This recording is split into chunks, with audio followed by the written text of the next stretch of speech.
Verdict Sports Show. I'm your host, Jacob Verdin. Hope everybody's having a good one. We got our Monday stream going. As usual, we'll do our SEC grades at the end of the show. Give a little reaction to our top 3 games of the week from last week. Got a bunch of unfortunate news. Of course, the Harold Perkins injury is going to top the list. We'll get to that to open up the show. Couple of good things happened. Brian KElly had his press conference. He highlighted some optimism for LSU, gave a depth chart update just to kind of let everybody know where the Tigers will be at least in that linebacker room going forward. The Harold Perkins injury is just one of those things you really can't afford at this point of the year. It's your best player. He gets a lot of focus from the opposing team. I mean, if you got a game plan for somebody like Harold Perkins, it's a lot of attention diverted toward him and him solely, and now going forward, you lose that. Now going forward, offensive coordinators and coaches alike can just kind of pick and prod on other pieces of LSU's defense, and it could be good, it could be bad. The good that could come from it is the next man up. Everybody kind of gets their piece of the pie now. Everybody kind of can get in there who didn't have a role previously. We can see, who's made for it, whether it be a Xavier Atkins, who's going to play that backup will spot. You're going to see Wes Weeks come in and be the Mike.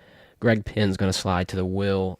Major Burns, at least on Saturday when the injury occurred, Major Burns slid back into the star position, and Brian KElly said, if we're going to go back to a 3 linebacker spot, you'll probably see Wes with Greg. If you go to a 2 linebacker spot and you want that additional help with the star position, you could see Major slide back there. He'd be backed up by Kylan Jackson. And really that whole safety room, you could slide a couple of pieces in there. So, I mean, they're not going to play like a Harold Perkins would, and Brian KElly kind of attested to that, just saying he's one of the few guys that really was a hybrid backer who could guard a wide receiver in the open field and kind of make them go outside with it and secure over the middle. But now you're going to kind of have a little bit of a soft spot. And on the defense, it's not something that you want to have, especially because, like I said, it's your best player. It's really the piece that you couldn't afford to lose no matter what. Now everybody's talking about, is Perk back next season? How does he handle the NFL draft process with this being his eligible year? And, this being the money year, so to speak. He had a couple of games he got to play in, about 2 to 3. Now he's in a situation where, he's got a decision to make. I feel like he obviously could be at the top of some people's draft boards just because of his talent and what you've seen in the 2 years he did get to play. His freshman year, he took college football by storm. Last year, he was, figuring some things out, kind of getting plugged and played inside and trying at times to find his presence. I think this year, he took his biggest step. He really looked the most mature. He looked like he was able to diagnose and digest most of his assignments. And I feel like, a lot of people are like, where's he at? Where's his sacks? Where's all these flashy plays? Sometimes, the dirty work or the tough jobs, especially on the defense, they go unnoticed. And I think Harold Perkins and his performance, his impact, and really his overall relevance to this defensive scheme, it's going to kind of show this week a little bit against South Alabama. The good thing is, if there is any, that you get a bye week and you can kind of watch and diagnose what happened this week, fix some issues before Ole Miss comes in. I mean, this is really the point of the year where you get thrown in the water. I mean, you're no longer coasting through, having easy, not really easy. I'm not even going to say easy because the last few weeks have been anything but easy. But, you had your weaker competition, and now you're going into top 5, top 10 ranked teams that really could be in the college football playoff when it's all said and done. I think one thing that I could take away from this injury, like I said, there's not much positives in it, is just the fact that now Whit Weeks is going to be able to 100% get a chance to grow. He's going to play a lot of the role and a lot of the reps, at least, that Harold Perkins is lacking in. And then now, you get to kind of see him really try to make his way inside, make his presence felt. The defensive line, the defensive end duo, they've kind of been able to force the issue, so to speak. Swinson's had a phenomenal string of games. LSU's defense as a whole really has had some pretty good presence up front through the last 2 weeks. 5 sacks in back-to-back games. Savion Jones has been on the other side of that line creating havoc. So, I mean, there's your plus. There's something that you can look forward to. That's something you could build off of. If you continue to get performances like that, then losing Harold Perkins might not be so bad. It might not hurt as much. Moving into the SEC Players of the Week, we just named one, Braden Swinson, and he deserves it. I mean, he's been having a great performance. Nussmeier, SEC Player of the Week this week. The last 2 weeks, if you're getting people, getting these honors, getting these nods, it's showing that LSU's, kind of on the right track, if you will. You got a lot of talent across the SEC. And now for the last 2 weeks, you've had players get recognized for it. Nussmeier's second in touchdown passes with 13. He has the most completions after 4 games in LSU history, by the way. That's something that kind of flew under the radar. Once again, everybody's been wondering about LSU starts. Where's the run game? Kind of wanted to see some more defensive lockdown coverage, if you will.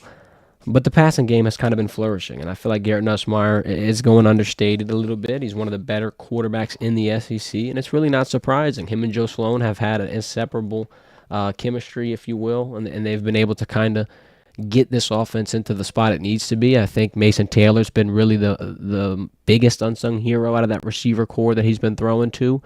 Aaron Anderson's another name I'm going to throw in the mix. We got somebody in the chat confused on K2 right here. Kyron Lacey, it happens, bro. I mean, it's just a couple of moments, a couple of rough patches. I think he's going to get his head on straight, and going forward, LSU's going to be in a situation where your run game's getting going, getting greased. Josh Williams has a 60-yard rushing game. He gets in the end zone.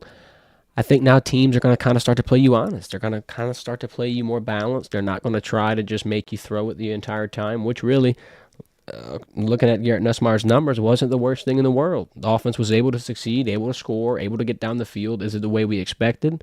Is it the way people predicted? No, but I mean, that's kind of how this college football thing goes, especially when teams know you've got one of the best offensive lines, at least the best pair of tackles that you could pretty much find in the SEC. That's going to change a lot of the game plan and focus around you and that team for the week.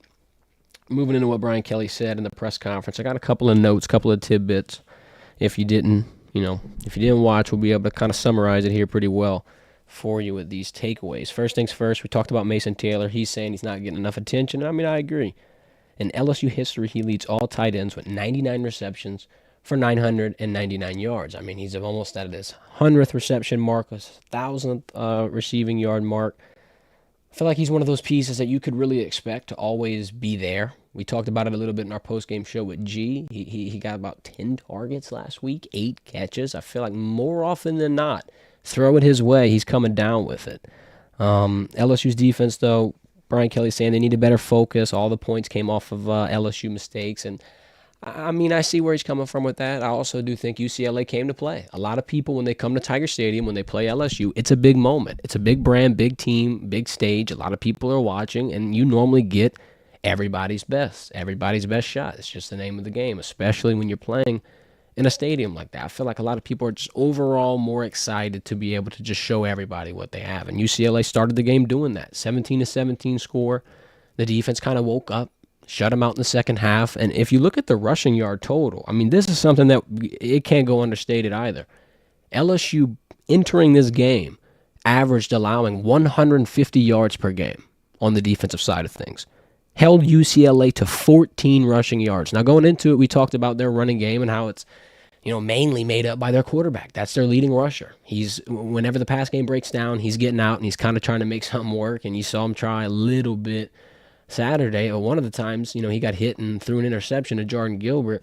But for the most part, LSU was getting beat in that run game. They were getting beat by those big plays when you really couldn't afford them most. And I think Saturday they answered the bell, especially in the second half. They were able to kind of, turn over a new leaf, if you will. And once again, if LSU's defense can build off of these last 2 weeks, these last 2 performances, the comeback in Columbia, then you come back home and play UCLA, and you really have a fantastic second half. Sure, the first half was rough, but I think that the final 30 minutes of LSU defense that you saw is hopefully going to be more the same going forward, especially now that you're in a situation where you need guys to answer the call. You need guys to step up, play a role bigger than what they expected. You got some pieces down. You don't just have Harold Perkins down either. Zy Alexander's questionable with his concussion. He might not even play this week. So now you're going to get to see even more depth get thrown out there on the field. Coach KElly mentioned they had about 4 to 5 freshmen out there on the field. Gabe Relaford, Dominic McKinley, Ahmad Burrow, Deshaun Spears, all at the same time. Almost half of your defense is freshmen. And I mean, yeah, it's not ideal. But like I said, it's one of those situations where you're getting them experience really quickly. You're going to see what you got. And you're going to get a whole new look going forward, at least. Let's put it that way. On the offense, we might get an injury return, if you will. Chris Hilton, he was warming up a little bit on Saturday. I mean, you saw him dress out. He didn't get any playing time, and I feel like that's kind of, I'm not going to say good for him last week. Just I didn't think it was necessary to rush him out there. I didn't think if he wasn't going to be 100% like Coach Kelly had warned us, he wasn't going to be his speedy, old, healthy self. There's no point in rushing it. There's no point in throwing him out there, potentially risking him getting hurt worse. I feel like his addition to the offense, it's going to help spread the field. It's going to help kind of create some confusion, at least from the defensive coaching side. But if you lose Chris Hilton for more than these, beginning testing games, if you lose him for an Ole Miss, if you lose him for an Alabama, now you're really in a dark spot. So I think saving him and not playing him against a UCLA, maybe not even playing him against a South Alabama, letting him go into that bye week and really stack days, at least on that recovery, might do him the most justice. It might help LSU's offense the most. I think when Chris Hilton gets back, it's going to give LSU's offense a lot more options from the short field to the vertical field. A lot of people want to see Garrett Nussmeier throw the ball deep down the field and kind of show off that arm. I think Chris Hilton, whenever he comes back, he gives LSU just that much more oomph to be able to do that much more options, that much more attention diversion, if you will. I'm going to look forward to seeing number 3 get back out there. Coach Kelly did mention he did like the way that offense started. I mean, the defense had to kind of wake up, but he said that the offense had a pretty good start. And the O-line, I want to kind of credit this one. 3rd time this season, they did not allow a sack. I feel like that one's kind of going underrated as well. When we're talking about the offensive line and just kind of wishing that they would have, better success in the run game and better success in the run blocking, we got to give them some credit for the pass blocking, because that's equal parts as to why Garrett Nussmeier is 2nd in the nation in passing touchdowns, getting the completion record through the first 4 games. Getting the SEC Player of the Week, if you will. I mean, he's in a pocket where he can trust. He knows his guys around him are going to be able to keep him clean and going forward. I mean, if they can keep this up, I think LSU's offense will be able to kind of help smooth over the defensive transition that we're going to see through the first 4 weeks. I really think that the defense has impressed me more than the offense, and that's going to kind of give me some confidence going forward, because LSU is going to be in an interesting growing pain phase, if you will, just to put it bluntly. Yeah, Greg Penn and Whit Weeks could probably, soften the blow of losing someone like Harold Perkins. But like Brian KElly said, just having that much attention being focused on one player in your scheme, you're going to kind of see how beneficial that is as we go through these next few weeks and as things kind of change.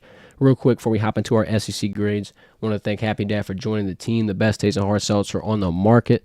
Low in sugar, gluten-free, no artificial flavors. You know where to get it: Albertsons, Rouse's, Walmart. You need to get a little pregame drink in to, cool down the heat, not get a damn heat stroke out there at Tiger Stadium. You know what to do. Put this in the ice chest. It's nice, refreshing. It'll keep you from smothering out there. I was a rough 2:30 game. I got sunburned. I felt like I was sweating just about every liquid I had out of my body.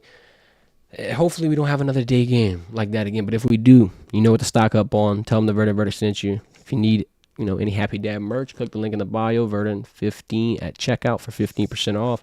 Thanks to our guys once again. SEC grades. We're going to start this segment. 2nd time we've done it. It's kind of confusing. I'm going to explain it one more time. We're going to give an A, a B, a C, a D, and an F to one SEC team of the week. We're not going to double up on grades, 2 A's, 2 B's, this, that, the other. I'm just going to have an A spot, and I'm going to put the best team that I think fit the bill. Same thing, so on and so forth for the next letters. We're starting bottom up to keep the suspense. The F grade. They had a couple people that could have got it, 2. And I gave it to Mississippi State.